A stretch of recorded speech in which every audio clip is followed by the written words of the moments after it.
Such is the low level of mistrust towards the Tories by the public now here in the UK, that they could offer everyone in the country £1 million to vote for them, and everyone would tell them to bugger off.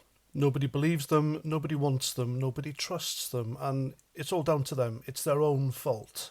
We've had 14 years of failure under successive Conservative Prime Ministers, and we are at this stage now. Here we are. I mean, the country is near enough broken. And so what does Rishi Sunak do? Well, he announces a general election in the middle of a downpour, which makes him look like a drowned rat. He then goes to visit a Titanic museum. The Tories are ditching their own party in droves. And now, last night, he announced that if he wins the election, he'll bring back, and get this, national service. Ah, dear me. Yeah, national service. Good grief. Now, I know there have been talk of conscription for the past few months, not just in the UK, but in Europe and the US as well. And they're saying it's needed because of Russia, the threat of Putin, Russian expansion, etc. And if you have enough common sense about you, then you can see right through it.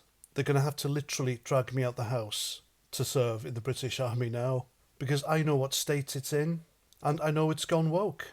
So no, thank you very much. I've made a few videos on this subject, but you know, I think in the back of my mind, I kind of knew that they'd come out with this.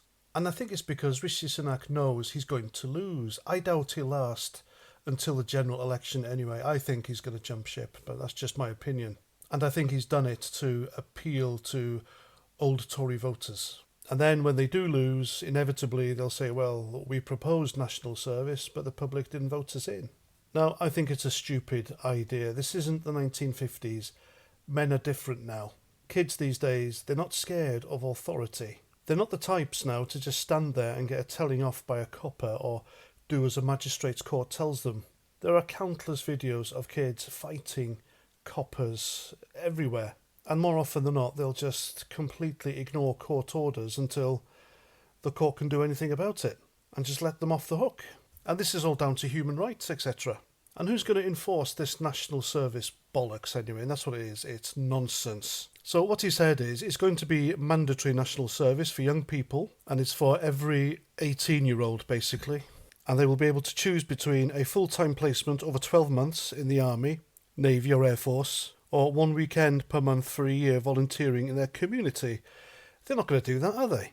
And having served in the Army for, I know it was only 8 years, but I don't think it's the Army or the Armed Forces' place to discipline and straighten up little scroats. The Armed Forces needs civilians, needs people who are willing to take orders, who know what they're getting themselves into. They don't want to be anything like Bad Lads Army, remember that years ago on the telly? Where the NCOs had their hands full with arseholes who just wouldn't do as they're told. So they're basically doing their parenting because their parents couldn't be asked. No, I'm sorry, the Armed Forces needs a better calibre of person than little Keenan or Shanika off the streets who don't like being told what to do. So here's a better idea. If they won't do national service, or if they join up, refuse to take orders, lock them up for the duration of national service. This is how out of touch politicians are now. Kids are completely different to back then. Would you give any of them a rifle nowadays with live ammunition? Even for exercise? Of course you wouldn't. The best thing to do is make the armed forces more appealing to the right person, and then they won't have any problem recruiting. But this is either a desperate ploy by the Conservatives to gather votes, or it's a sinister plan to bring in conscription through the back door. Either way, in a modern Western society, I think it's a daft idea. What do you guys think? And there we go. I'm Paz49. Thanks for listening, and until the next time, Roger Trout.